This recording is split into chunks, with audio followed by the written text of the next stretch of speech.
Hello, hello, hello. Welcome back to Study English Online, everyone. I'm Anna. And I'm Jake. Hey everyone, so happy to have you here with us today.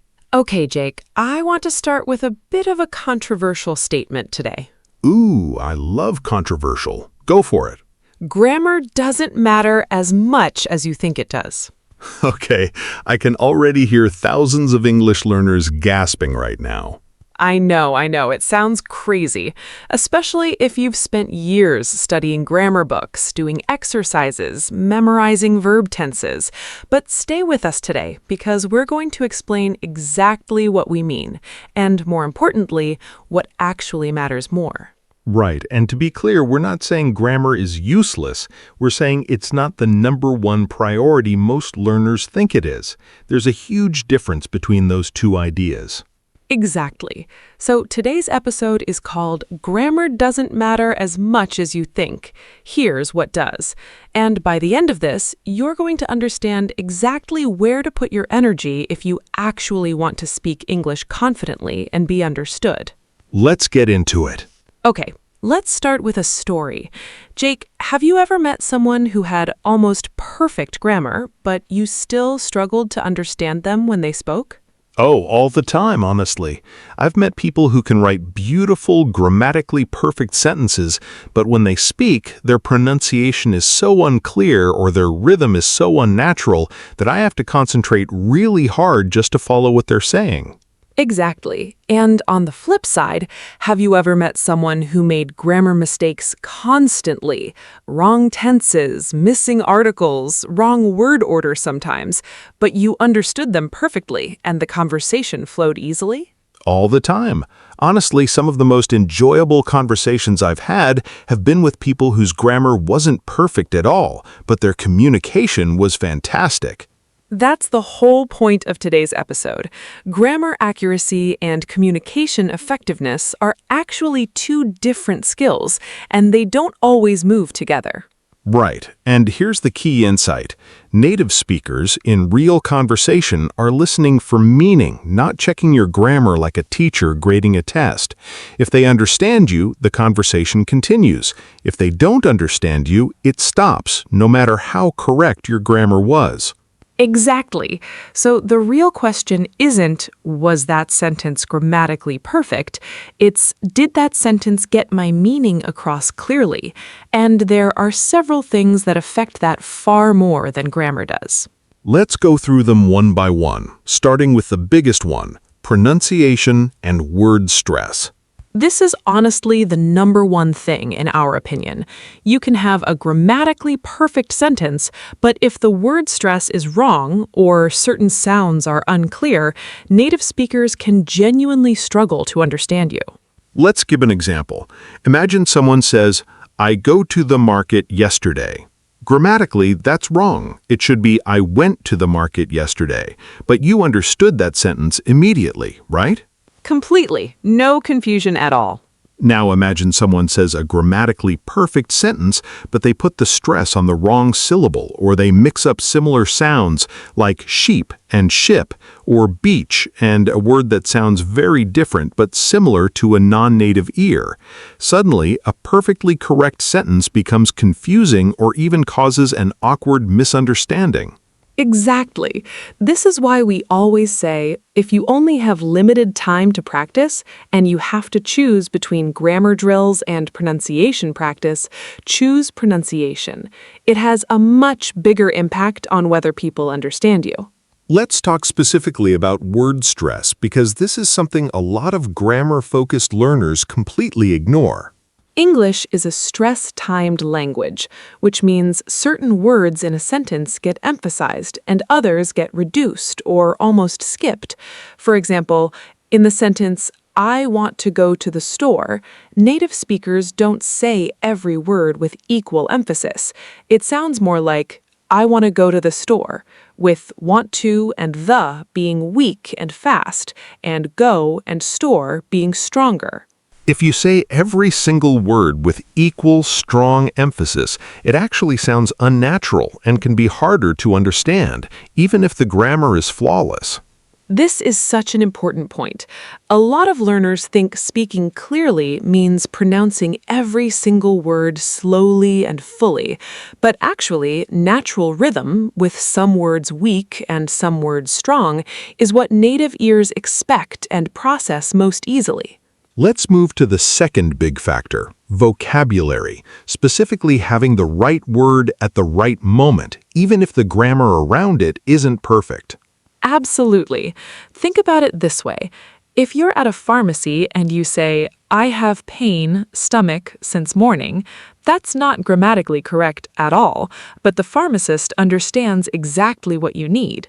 Compare that to someone who has perfect grammar but doesn't know the word nausea and instead says something vague like, "I feel bad in my body in a strange way," which is grammatically fine but communicates almost nothing useful.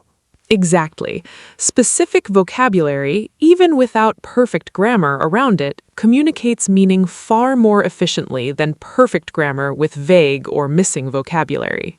This is why we always emphasize vocabulary building around real situations, doctor visits, complaints, ordering food, because those specific words do more communicative work than fixing your third conditional sentences. Let's talk about the third factor now, fluency, or speaking without long, awkward pauses. This is huge. Even short pauses, if they happen constantly while you're mentally checking your grammar, break the natural flow of conversation and make it harder for the listener to stay engaged and follow your meaning. Right. Imagine someone speaking like this. I went to the store. Even though they eventually get to a correct sentence, the constant self-correction and hesitation makes it exhausting to listen to. Compare that to someone who confidently says, "I go to the store yesterday," quickly and naturally, even with the grammar mistake. It's actually easier and more pleasant to listen to. This is such a hard mental shift for a lot of learners, because school teaches us that mistakes are bad and must be avoided. But in real conversation, hesitation is actually more disruptive to communication than small grammar errors. Exactly. And this connects to our fourth factor, confidence and delivery. The same sentence said confidently versus said nervously creates completely different impressions, even affects how easily people understand you. This is so true. When you speak with hesitation and uncertainty, listeners subconsciously start expecting confusion, and they actually listen less carefully, weirdly enough. But when you speak with confidence, even with imperfect grammar, listeners lean in and engage more. There's actually a psychological reason for this too. Confident speech tends to have better rhythm, clearer pacing, and stronger word stress naturally, all the things we just talked about. So confidence and the other factors are deeply connected. Let's talk about our fifth factor now. Communication strategies, meaning what you do when you don't know a word or you make a mistake. This is a skill in itself, completely separate from grammar knowledge. Things like paraphrasing when you forget a word, asking for clarification, or repeating something in a different way if you weren't understood the first time. Let's give an example. Imagine you forget the word screwdriver. A learner focused only on grammar might just freeze completely, but a learner focused on communication says, "The tool for screws, you turn it," and gets the message across immediately, imperfect grammar and all. That skill, working around gaps in your knowledge instead of freezing, is honestly more valuable in real life than knowing every grammar rule perfectly. Completely agree. Let's do a role play to actually demonstrate this contrast clearly. I'll be a learner using confident, imperfect English, and Jake, you'll respond as a native speaker. Let's do it. Excuse me, I look for a place where I can buy, the thing for open the door when key don't work. You understand this? Oh, you mean a locksmith? Yes, locksmith, thank you. Where can I find one near here? There's actually one just 2 blocks from here on Main Street. See that? My grammar in that role play was clearly not correct. The thing for open the door, where I can find, instead of where can I find, but the communication was completely successful. Exactly, and that's really the whole message of today's episode. You don't need to wait until your grammar is perfect to start communicating confidently. You can communicate very effectively right now with the English you already have. Now, let's be fair here. We're not saying grammar is completely unimportant. Let's talk about when grammar actually does matter, because there are situations where it genuinely does. Great point. Let's be balanced about this. Grammar matters a lot in formal writing. Emails, reports, essays, official documents. In writing, there's no tone of voice, no body language, no immediate back-and-forth clarification, so grammar accuracy carries more weight. Right. If you send a business email with major grammar errors, it can affect how professional you appear, even if the meaning is still understandable. Grammar also matters when the meaning actually changes because of the mistake, not just the style. For example, I have lived here for 5 years versus I lived here for 5 years. One means you still live there, one means you don't anymore. That's a meaningful difference, not just a stylistic one. That's a great distinction. Grammar matters most when it changes meaning and matters much less when it's just a stylistic imperfection that doesn't affect understanding. Also, in very formal exams like IELTS or TOEFL, grammar accuracy is directly graded. So obviously, in that specific context, it matters a lot for your score, even if it wouldn't affect real communication. Right, so context matters. If you're studying for a specific exam, grammar accuracy deserves more focused attention. But if your goal is real-life communication, traveling, working, making friends, the priority list should shift toward the factors we just discussed. Let's dig a bit deeper into pronunciation, since we said it's the biggest factor, and give some very specific, practical tips. Great idea. First tip, focus on sounds that don't exist in your native language, because those are usually the ones causing the most confusion. For many learners, sounds like th, the difference between v and w, or short and long vowel sounds cause real misunderstandings. Second tip, practice sentence stress, not just individual word pronunciation. In English, we naturally stress the most important words in a sentence, usually nouns, main verbs, adjectives, and reduce smaller connecting words like to, the, of, for. Third tip, record yourself speaking and compare it to a native speaker saying the same sentence. This helps you notice differences in rhythm and stress that you can't hear just by speaking without feedback. Fourth tip, practice linking words together because native speakers don't pause between every word. What are you doing often sounds like what you doing in fast, casual speech. Getting comfortable with this natural linking massively improves both your speaking and listening comprehension. Great tips. Now let's talk about vocabulary strategy specifically, since we mentioned it's more important than grammar accuracy too. Right, and the key here is learning vocabulary in chunks and situations, not as isolated words from a list. Instead of memorizing nausea alone, learn the full phrase, I feel nauseous, in the context of describing symptoms. This connects to something we always emphasize on this channel, situational vocabulary, doctor's visits, hotel complaints, job interviews. Learning words inside real conversations helps you actually retrieve them naturally when you need them, unlike random word lists that often just stay passive knowledge. Let's also talk about listening comprehension, because this connects closely to today's topic too. A lot of learners focus so much on their own grammar output that they neglect listening practice. But understanding natural, fast, connected native speech is honestly just as important as speaking it. Completely agree. And it's a two-way skill. The more you understand natural rhythm and reduced sounds when listening, the more naturally you'll start producing them yourself when speaking. Let's do another role play to show a different contrast.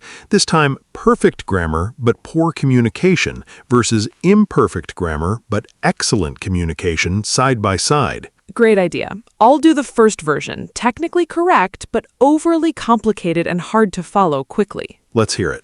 I would like to inform you that subsequent to my arrival at the establishment yesterday afternoon, I discovered that the room which had been allotted to me was not, in fact, in accordance with the specifications I had originally requested during the reservation process. Okay, that was grammatically correct, but honestly exhausting to listen to. I had to really concentrate to follow that whole sentence. Exactly. Now let's hear a much simpler, imperfect version that communicates the exact same thing far more effectively. Yesterday I arrive at hotel, but room is not what I book. Grammar mistakes everywhere in that sentence, but instantly clear, instantly understandable, and honestly, much more natural sounding in a real spoken conversation. This is such a powerful demonstration. Long, complex, impressive sentences with perfect grammar often communicate worse than short, simple, direct sentences with mistakes. Exactly. And this is something we really want learners to internalize. Simple and clear beats complex and correct almost every single time in real conversation. Let's talk about a mindset shift now, because honestly, this topic is as much about psychology as it is about language skills. Right. So many learners have what we could call grammar anxiety, this constant fear of making a mistake, which actually makes their spoken English worse, not better, because it creates hesitation, reduces confidence, and breaks natural rhythm. It becomes this frustrating cycle. Fear of mistakes leads to hesitation. Hesitation leads to unnatural rhythm and pauses, which then leads to being misunderstood, which then increases the fear of mistakes even more. Exactly. And the way to break that cycle isn't to become even more focused on grammar rules. It's to shift your focus toward communication first and let grammar improve naturally through exposure and practice over time. This doesn't mean never studying grammar at all. It means changing the priority. Study grammar, sure, in a relaxed, ongoing way, but don't let it become the gatekeeper that stops you from speaking until it's perfect, because that day may never come, and it doesn't need to. I love that point because grammar truly is something that improves gradually through real exposure and use, almost as a side effect of communicating a lot, rather than something you need to master completely before you're allowed to speak. Let's talk about native speakers themselves for a moment, because this is something learners often forget. Native speakers make grammar mistakes constantly, too. Oh, absolutely. Me and him went to the store. Who did you give it to? Instead of the technically correct, whom did you give it to? I could care less. Instead of the logically correct, I couldn't care less. Native speakers make these mistakes constantly without even noticing. Right, and nobody stops the conversation to correct them because communication succeeded. The message was clear, and that's ultimately what language is for. This really puts things into perspective. If native speakers themselves aren't grammatically perfect in casual conversation, why should a learner feel like they need to be perfect before they're allowed to speak confidently? Exactly. The goal was never perfection. It was always communication. Once you really internalize that, speaking English becomes so much less stressful. Let's do a practice round now, applying everything we've talked about today. Great idea. I'll give a grammatically awkward sentence, and Anna, tell me whether the meaning is still clear or not and why. Let's go. She don't like coffee, only tea she like. The meaning is completely clear. She prefers tea over coffee. Grammar mistakes with don't instead of doesn't, and unusual word order, but zero confusion about the actual meaning. I am go to work tomorrow for meeting important. Also completely clear. Going to work tomorrow for an important meeting. A native listener wouldn't even need to ask for clarification. Yesterday I have seen a movie very good. Clear again. Saw a good movie yesterday. The tense is technically wrong and the adjective is in the wrong position, but the meaning transfers perfectly. See, in every single example, despite very real grammar mistakes, the communication was completely successful.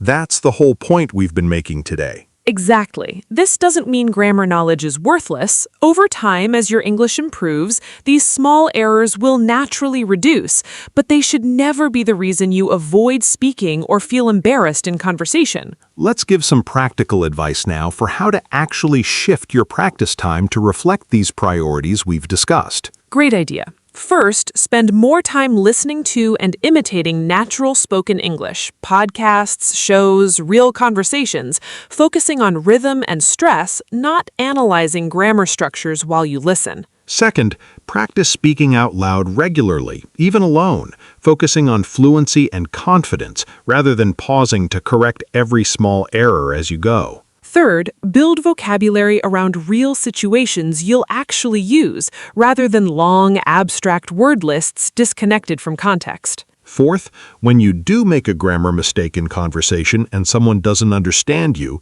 don't panic. Use communication strategies. Rephrase, simplify, point, gesture, whatever gets the message across. And fifth, study grammar too, absolutely, but treat it as a background, supporting skill, not the main gatekeeper standing between you and speaking confidently. This really is a complete mindset shift for a lot of learners, and honestly, it's one of the most freeing realizations you can have in your English learning journey. Completely agree. So many learners we've talked to say they've been waiting for years to feel ready to speak because they don't feel their grammar is good enough yet. And that wait, unfortunately, often lasts forever because grammar mastery, through study alone without real conversation practice, is incredibly slow. Whereas learners who start communicating early, mistakes and all, actually improve their grammar faster too, because real conversation gives constant natural feedback and exposure that a textbook simply can't replicate. It's honestly a bit ironic. Prioritizing communication over grammar accuracy often leads to better grammar in the long run, simply because you're using the language so much more. Let's dig into one more angle here, because I think it explains a lot of why grammar gets overemphasized in the first place, how most of us were taught English in school. Oh, this is such an important point. Traditional classrooms often use what's called the grammar translation method. You learn a rule, you do worksheets, you translate sentences, you get graded on accuracy. It's a method built entirely around written correctness. Right, and that method works great for passing written tests, but it doesn't naturally build spoken fluency because speaking and writing are actually quite different skills, even though they use the same language. Exactly. And because so many of us spent years in that system, it trained our brains to treat every sentence like it's about to be graded, even in a casual conversation with a friend at a coffee shop. That's such a good way to put it, graded versus real. In a real conversation, nobody is holding a red pen. There's no teacher marking your mistakes. There's just another human being trying to understand what you're saying. Let's compare this to how children actually acquire their first language, because it's a really useful contrast. Small children speak in broken, grammatically incorrect sentences for years. Me want that. Her go home. And adults around them understand perfectly and respond naturally without correcting every single error. Right, and over time, through thousands of hours of exposure and use, children's grammar gradually becomes accurate almost automatically without ever studying a single grammar rule consciously. Now, adult learners obviously have different advantages. You can use logic, rules, and conscious study to speed things up, which children can't do. But the core lesson still applies. Communication and exposure build fluency, and grammar accuracy tends to follow naturally over time, not the other way around. This is really the difference between what linguists sometimes call acquisition, picking up language naturally through use, versus learning, consciously studying rules. Both have a place, but acquisition through real communication tends to build the skills you actually need for live conversation. Let's address something a lot of learners worry about at this point, though. But won't people judge me if I make mistakes? Great question, and honestly a really common fear. Here's the truth. Most native speakers are incredibly forgiving of grammar mistakes from someone who is clearly a non-native speaker trying to communicate. What they actually find frustrating is not understanding the message at all, or a conversation that stalls completely because someone is too afraid to speak. Right. In our experience, and in the experience of basically every fluent multilingual person we've ever talked to, small grammar mistakes are barely even noticed in a flowing, confident conversation. The listener's brain is focused on meaning, not on grading your verb conjugations. And here's something interesting. Often, the moments people remember from a conversation with a non-native speaker aren't the grammar mistakes at all. They're the personality, the humor, the interesting things that person said. Nobody walks away thinking, wow, they used the wrong preposition in sentence 4. Exactly. That's simply not how human conversation memory works. We remember content and connection, not grammar accuracy. Let's do another role play to bring this to life in a different setting, a job interview, since this is a situation where learners often feel the most pressure about grammar. Great choice. High-stakes situation. Let's hear two versions again, technically over-polished but stiff versus natural but imperfect. Version 1, very formal and grammatically careful. I have been employed within the marketing sector for a duration of approximately 5 years, during which time I have been responsible for the management of several significant campaigns. Grammatically flawless, but honestly, it sounds memorized, stiff, almost robotic. It doesn't sound like a real person talking. Now version 2. So I've worked in marketing for about 5 years, and I ran a bunch of big campaigns during that time. Small grammar looseness there, a bunch of more casual phrasing, but it sounds like an actual human being speaking naturally and confidently. Honestly, in an interview, this version often lands better because it sounds authentic rather than rehearsed. This is such an important insight for job interviews specifically. Interviewers are assessing whether they want to work with you, whether you communicate clearly and confidently, not proofreading your grammar like an English teacher. Let's do one more role play, small talk at a networking event, since this is another high-anxiety situation for learners. Perfect example. I'll be a slightly nervous learner. Anna, you respond naturally as a native speaker would, regardless of my mistakes. Go ahead. Hi, nice to meet you. I am working in the tech company. I do the software. 3 years already. Oh, nice. What kind of software do you work on? I make the app for the food delivery. Is very popular one in my country. That's really cool. How did you get into that field?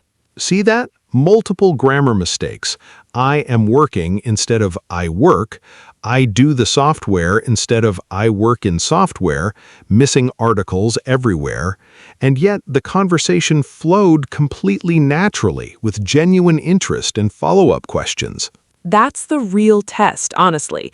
Did the conversation continue naturally? Did the other person stay engaged and ask follow-up questions?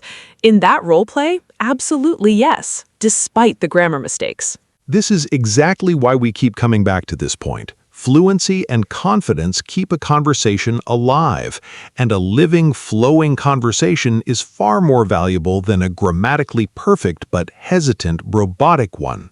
Let's talk about self-correction for a moment, because there's actually a smart way to handle mistakes mid-sentence without breaking your fluency completely. Great topic. A lot of learners either ignore mistakes completely, which is fine sometimes, or they stop dead and restart the whole sentence from the beginning, which really disrupts the flow. There's a middle option, quick, natural self-correction, the same way native speakers do it constantly.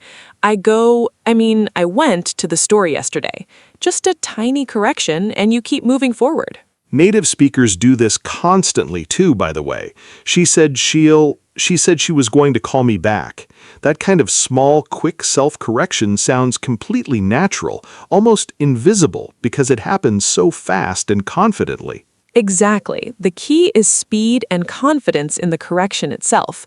A slow, painful, wait, no, that's wrong, let me think, breaks the flow.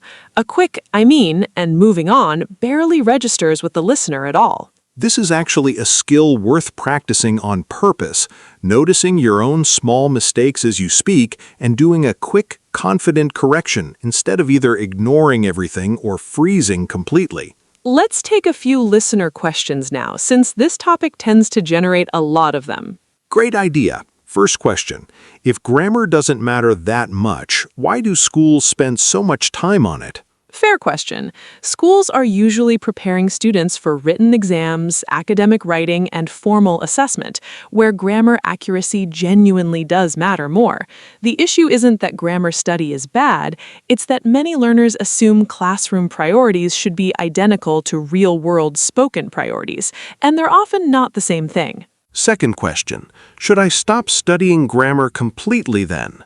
Not at all, and we want to be really clear about that. Keep studying grammar, especially the patterns that actually change meaning, like tense differences that matter, or word order that affects clarity. Just don't let grammar study replace actual speaking practice in the meantime, and don't let fear of imperfect grammar stop you from speaking. Third question, what if I'm taking an exam like IELTS? Does this advice still apply? Good catch. For exams specifically, grammar, range, and accuracy are directly part of your score. So in that specific context, you do need to prioritize grammar more heavily, alongside fluency and vocabulary, since all of those are graded together. Today's episode is really focused on real-life, everyday spoken communication, not exam scoring criteria. Fourth question, and this one comes up a lot. How do I actually improve grammar naturally if not through study? Great question. Through consistent exposure and use. Read and listen to a lot of natural English, notice patterns repeating, and speak often, ideally with feedback from natives or fluent speakers when possible. Over time, your ear starts to recognize what sounds right, even before you can explain the grammar rule behind it. And that intuitive sense is honestly more useful in live conversation than reciting a rule in your head. Let's finish with a practical action list, what to actually spend your practice time on this week based on everything we've discussed today. Great way to close this out. First, pick a short native audio clip, maybe 30 seconds, and shadow it, meaning repeat along with it, focusing purely on rhythm and stress, not analyzing the grammar at all. Second, have one full conversation this week, even a short one, where your only goal is to keep talking and stay understood, and you deliberately don't stop to correct small grammar mistakes. Third, pick one real situation you'll likely face soon, a doctor visit, a job interview, ordering food, and learn 10 to 15 specific, useful phrases for that exact situation, rather than studying grammar rules in isolation. Fourth, record yourself speaking for 1 minute on any topic. Listen back and notice how it sounds, focusing on flow and clarity rather than grammar perfection. And fifth, the next time you're about to stay silent because you're not sure your sentence is grammatically correct, speak anyway. Notice what actually happens. In almost every case, you'll find you are understood just fine. Let's dig a bit deeper into a related idea, the 80-20 rule, because it applies really well to this whole topic. Oh, I love this framework. The basic idea is that roughly 80% of your results come from about 20% of your effort if you're focusing on the right things. Applied to English, that means a relatively small set of skills, pronunciation basics, core vocabulary, natural fluency, will get you understood in the vast majority of situations, far more than perfecting every obscure grammar rule. Right. Think about it this way. How often in daily conversation do you actually need the third conditional, or the difference between would have and should have? Rarely, honestly, compared to how often you need clear pronunciation and the right vocabulary word. Exactly. And yet, so many textbooks spend equal time on rare grammar structures and essential communication skills, as if they're equally important for a beginner or intermediate learner trying to have real conversations. This is why we always encourage learners to ask themselves, will I actually use this in real conversation soon? If the answer is rarely or never, it's probably not where your limited practice time should go right now. Let's tell a quick story to illustrate this whole idea. Two learners, same starting point, different approaches over the course of a year. Great idea. Let's call them Learner A and Learner B.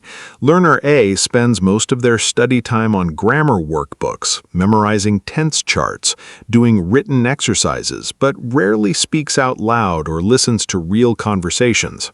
After a year, Learner A can often correctly identify grammar mistakes on a worksheet, maybe even score well on written tests. But when they try to have a real conversation, they hesitate constantly, worrying about getting every sentence perfect, and the conversation feels slow and effortful for both people. Now, Learner B spends most of their time listening to real conversations, podcasts, shows, practicing speaking out loud regularly, focusing on being understood rather than being perfect, and picking up grammar naturally along the way, with some light occasional grammar study mixed in. After a year, Learner B might still make some grammar mistakes in casual speech, but they can hold a flowing, natural conversation, understand fast native speech reasonably well, and communicate confidently in real situations, restaurants, doctor visits, small talk. Here's the interesting part. Over time, Learner B's grammar often catches up naturally too, because all that real exposure and use teaches grammar patterns implicitly. Meanwhile, Learner A's speaking confidence often still lags far behind their grammar knowledge, sometimes for years. This isn't to say Learner A wasted their time completely. Grammar knowledge is valuable, but if the actual goal is confident, real-world communication, Learner B's approach gets there dramatically faster. This story really captures the heart of today's episode. It's not grammar is bad, it's communication-focused practice tends to produce better real-world results faster. Let's go back to pronunciation for a moment and get really specific, because we promised practical value today, not just theory. Great idea. Let's talk about minimal pairs. These are pairs of words that differ by just one sound, and practicing them really sharpens your ear and your pronunciation at the same time. Examples are ship and sheep, bit and beat, live and leave, full and fool. These tiny sound differences can completely change the word, and mixing them up can cause real confusion, even with perfect grammar around them.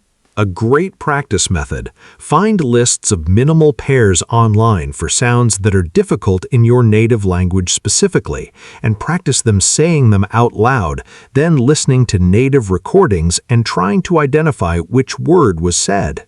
This kind of targeted practice, even just 15 minutes a few times a week, makes a noticeable difference in how clearly you're understood, often faster than months of grammar drilling would have.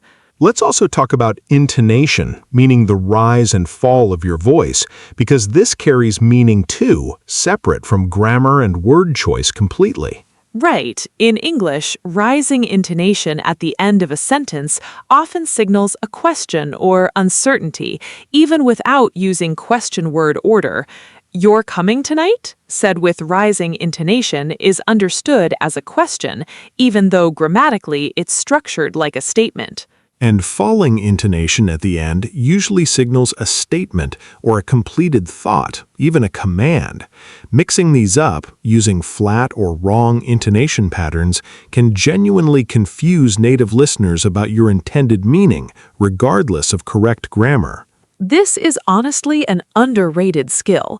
A lot of learners never practice intonation at all, but it affects clarity and even how confident or polite you sound, quite dramatically. One more important point before we move toward wrapping up. A lot of what native speakers say in casual conversation would actually be marked incorrect by a strict grammar book, and that's worth knowing too. Great point. Who are you talking to? Instead of the technically correct, to whom are you talking? There's a lot of people here. Instead of the technically correct, there are a lot of people here. It's me. Instead of the technically correct, it is I. These aren't learner mistakes, by the way. These are just how native speakers actually talk every single day in completely normal, accepted spoken English. Formal written grammar and natural casual spoken grammar are simply not identical. This is such a liberating realization for a lot of learners. The grammar book rules you're so afraid of breaking aren't even fully followed by native speakers themselves in real conversation. Exactly. So chasing textbook perfect grammar and casual speech is honestly chasing a standard that doesn't even fully exist in real native speech patterns. Let's talk about one more piece of this puzzle, how this applies specifically to writing versus speaking, since we've mostly focused on spoken conversation today, and the two really are different worlds. Great distinction to make. In writing, emails, messages, social media posts, reports, you have time to think, revise, and check your work before anyone sees it. There's no pressure of a live, real-time exchange.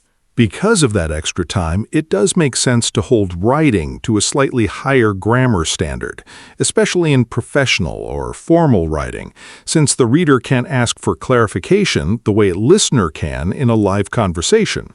Right, but even in writing, the same core principle applies. Clarity matters more than perfection. A slightly awkward but clear sentence beats a grammatically flawless sentence that's confusing or overly complicated. A good practical tip for writing specifically, write your message first without worrying about grammar at all. Just get your ideas down clearly. Then go back and do a quick grammar check afterward, using a tool or just rereading carefully. This separates the two tasks, expressing ideas and polishing grammar, instead of trying to do both simultaneously, which often slows people down and creates more anxiety. That's such a practical tip, actually. A lot of learners try to write the perfect grammatically correct sentence the first time, word by word, which is exhausting and slow. Writing freely first, then editing is a much more efficient process. Let's talk about one more mindset tool that's really helped a lot of learners we've spoken with, thinking of English fluency as a spectrum, not a pass or fail test. I love this idea. So many learners have this all-or-nothing thinking. Either their English is correct or it's wrong. Either they're fluent or they're not fluent yet. But real language ability exists on a long, gradual spectrum. Right, and every single conversation you have, every mistake you make and get understood despite it, moves you further along that spectrum, even if it doesn't feel like progress in the moment. This reframe really helps with anxiety, too. Instead of thinking, I made a mistake, I'm bad at English, you can think, I made a mistake and I was still understood. That's actually a success. Exactly. Shifting your personal definition of success away from zero mistakes and toward successful communication changes everything about how enjoyable and sustainable your English practice becomes. And here's something encouraging to end this section on. The learners who progress fastest are almost always the ones having the most conversations, not the ones doing the most grammar worksheets. Volume of real-world communication practice beats volume of grammar study, pretty much every single time for real-world fluency. Let's take one more listener question before we wrap up, because it's come up a lot in our comments over the past few episodes. Great, let's hear it. I've been studying grammar for years and I still can't speak confidently. What am I doing wrong? This is honestly one of the most common messages we receive, and today's episode is basically our full answer to it. If you've studied grammar extensively but still struggle to speak, it's very likely not because you need more grammar knowledge, it's because you need more speaking practice, more listening exposure, and more confidence-building conversations. Right. Grammar knowledge and speaking confidence are simply different skills that require different types of practice. You can't build speaking confidence by only doing grammar worksheets, the same way you can't build swimming ability by only reading books about swimming technique. That's such a perfect analogy. At some point, you have to actually get in the water. And yes, you'll swallow some water, you'll struggle a bit, but that's exactly how you learn to swim. The same is true for speaking English confidently. So if that's you listening to this episode right now, feeling like you've studied so much grammar but still can't speak comfortably, that's completely normal and it's not a personal failure at all. It just means it's time to shift where you're spending your practice energy, starting today. All right, everyone, let's do a quick recap of everything we've covered today. Grammar accuracy and effective communication are two different skills. Pronunciation and word stress matter more than grammar for being understood. Specific vocabulary communicates meaning better than vague, grammatically perfect sentences. Fluency and confidence dramatically affect how easily people understand and engage with you. Communication strategies, paraphrasing, rephrasing, gesturing matter more in real situations than knowing every grammar rule. And grammar does still matter, especially in writing, when meaning genuinely changes, and in formal exam settings. But for everyday spoken communication, it's simply not the top priority most learners believe it to be. One final thought before we close. Think about the last time you talked to a friend, a family member, anyone close to you in your own native language. Did you speak with perfect textbook grammar the entire time? Honestly, probably not. Even in our native languages, we drop words, we use shortcuts, we say things slightly incorrectly by strict grammar standards all the time without even noticing. Exactly. And nobody thinks less of us for it because that's simply how natural, real human conversation works in every language, everywhere in the world. So the standard you're holding yourself to in English, flawless, textbook perfect grammar in live conversation, isn't even a standard you hold yourself to in your own native language. It's worth remembering the next time you're nervous to speak. That's such a grounding thought to end on. You already know how to have imperfect, natural, effective conversations. You do it every day in your first language. You just need to give yourself permission to do the same thing in English. Beautifully put. Let's actually finish with one small challenge for everyone listening today. I love a good challenge. What do you have in mind? This week, have just one conversation in English with a friend, a language partner, even a stranger if you're brave, and set yourself one single rule. Don't stop talking to fix a grammar mistake. Just keep going and see how it feels. I really love this challenge because it directly puts today's whole lesson into practice, rather than just leaving it as an idea you agreed with while listening. Exactly. And afterward, notice how the conversation actually went. Chances are it went a lot better than your nervous brain expected it to. If you try this challenge, let us know in the comments how it went. We always love reading your stories and experiences. All right, everyone, let's do a quick contrast because we think it really sums up the entire episode in a single comparison. Perfect way to end. Imagine two travelers, both lost in a new city. Both need directions. Traveler 1 says in careful, hesitant English, "Excuse me, could you please tell me where is the train station, please?" Grammatically almost correct, but so slow and hesitant that the local person they're asking has already started looking a little impatient by the end. Traveler 2 says, quickly and confidently, "Hey, train station, which way?" Grammatically incomplete, missing words, definitely not a correct sentence, but said with a warm smile and confident tone, and the local person immediately understands and happily points the way, maybe even walks part of the way with them. Same goal, same need, wildly different outcomes. And the difference had nothing to do with grammar knowledge at all. It was about confidence, clarity, and natural delivery. That's the Traveler 2 energy we want everyone listening today to walk away with. Not reckless, not careless about learning, just confident, communicative, and willing to speak imperfectly in order to actually connect with people. Grammar will keep improving in the background the more you use the language, but connection, confidence, and being understood, those are available to you right now, today, with the English you already have. If this episode gave you a bit of relief, if it made you feel like you can start speaking more confidently today instead of waiting for perfect English, that's exactly what we hoped for. Save this episode, share it with a friend who's scared to speak because of grammar anxiety, and let us know in the comments, Has a grammar mistake ever actually caused real confusion in your conversations, or did people usually understand you anyway? We'd love to hear your experiences. Thank you so much for spending this time with us today. Take care, speak boldly, mistakes and all, and we'll see you in the next episode. Bye, everyone. Bye.